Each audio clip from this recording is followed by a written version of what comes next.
MCA BCA BCom computer కోర్సులో 100% placement లభించే ఏకైక డిగ్రీ కాలేజ్ కూకట్పల్లిలోని ఐక్రియేట్ డిగ్రీ కాలేజ్.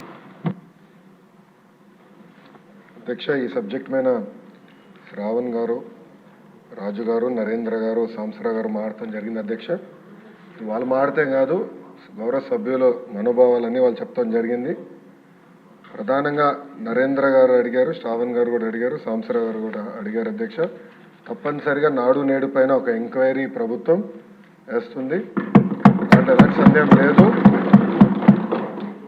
అగ్రిమెంట్స్ ఏంటి, గతంలో ఎవరికి ఇచ్చారు ఈ వర్క్లు, ఎందుకు పనులు సరిగా జరగలేదు, నాసరికైన పనులు జరిగిననేది పేపర్లో కూడా గతంలో వచ్చింది. దానిపైన తప్పనిసరిగా ఎంక్వైరీ వేస్తాం.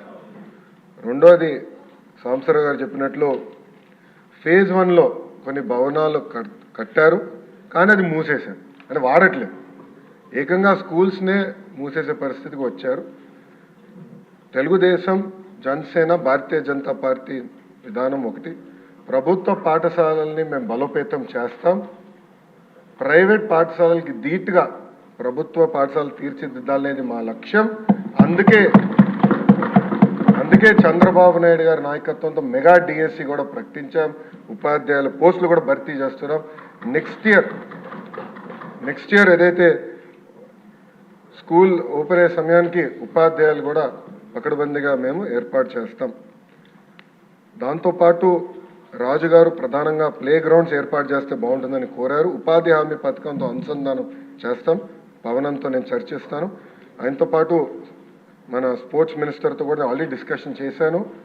ఇంటర్ స్కూల్ కాంపిటీషన్ ఎట్లా పెట్టాలి, ఇంటర్ డిస్ట్రిక్ట్ కాంపిటీషన్స్ ఎట్లా ఏర్పాటు చేయాలి, కేవలం స్పోర్ట్సే కాదు ఆర్ట్స్ అండ్ క్రాఫ్ట్స్ని ఎట్లా ప్రోత్సహించాలి అని దానిపైన మేము కూడా డిస్కస్ చేస్తున్నాం. సాంసర్ గారు అన్నట్లు ఉపాధ్యాయుల్ని కూడా పెద్ద ఎత్తున హెరాస్మెంట్ జరిగింది. గత ప్రభుత్వం వాళ్ళకి అనేక యాప్లు ఇచ్చి వాళ్ళు అన్ని రకాలుగా ఇబ్బంది పెట్టిన విషయం వాస్తవం. పాదయాత్రలో కూడా ఉపాధ్యాయులను కలిశారు, వాళ్ళ సమస్యలు నాకు చెప్తాం జరిగింది. ఈ సంవత్సరం నా ఆలోచన, I'm subject to correction from members, నా ఆలోచన ఏంటంటే ఈ సంవత్సరం ముందల కేజీ టు పీజీ విద్యను మొత్తం ప్రక్షాళన చేద్దాం. నేను పక్క రాష్ట్రాల్లో కూడా ఎలాంటి కార్యక్రమాలు జరుగుతున్నాయి అనేది నేను చదువుతున్నాను. ఉత్తరప్రదేశ్లో నిపుణ్ కార్యక్రమం చేస్తున్నారు, ఢిల్లీలో కూడా అనేక కార్యక్రమాలు చేస్తున్నారు. నేను కూడా అది మొత్తం రివ్యూ చేస్తున్నాను. నేను కూడా ఫీల్డ్ విజిట్స్కి వెళ్ళాల్సిన అవసరం ఉంది. ఒక పక్కన విద్యార్థుల కోసం మనం డబ్బులు ఖర్చు పెడుతున్నాం, మిడ్ డే మీల్స్ కార్యక్రమాలు ఇస్తున్నాం, ఇన్ఫ్రాస్ట్రక్చర్ ఇంప్రూవ్ చేస్తున్నాం, కానీ లెర్నింగ్ అవుట్కమ్స్ ఏంటి? ఎందుకంటే మంగళగిరిలో కూడా నేను ఉపాధ్యాయులను కలిసినప్పుడు వాళ్ళు అదే అడిగారు, 6వ తరగతి వరకు మీరు ఏం నేర్పించకుండా మాకు తోసేసి మంచి మార్కులు రావాలంటే ఎట్లా వస్తాయి? సో లెర్నింగ్ అవుట్కమ్స్ ఎట్లా మెజర్ చేయాలి అని దానిపైన కూడా మేము చర్చిస్తున్నాం. కేజీ టు పీజీ నేను పాదయాత్రలు కూడా చెప్పాను, కరికులంని బలోపేతం చేయాలి, రీవర్క్ చేయాల్సిన అవసరం ఉంది. అది చేసే ముందర పక్క రాష్ట్రాల్లో ఏం జరుగుతుందో కూడా నేను చూస్తున్నాను. అధ్యక్ష, దానివల్ల వాళ్ళకి వచ్చిన అవుట్కమ్స్ ఏంటి అనేది మేము చదువుతున్నాం. ఆ మొత్తం రోడ్ మ్యాప్ ప్రిపేర్ చేసి సంఘాలతో కూడా మేము చర్చించి అందరు బయ్యన్ అయిన తర్వాత ఆ రోడ్ మ్యాప్ ప్రజల ముందర పెట్టాలనేది నా లక్ష్యం. దాని తర్వాత ప్రజల దగ్గర నుంచి కూడా అభిప్రాయ సేకరణ చేసిన తర్వాత ఆ కార్యక్రమాన్ని మేము అమలు చేసి నెక్స్ట్ అకాడమిక్ ఇయర్కి తీసుకొస్తాం.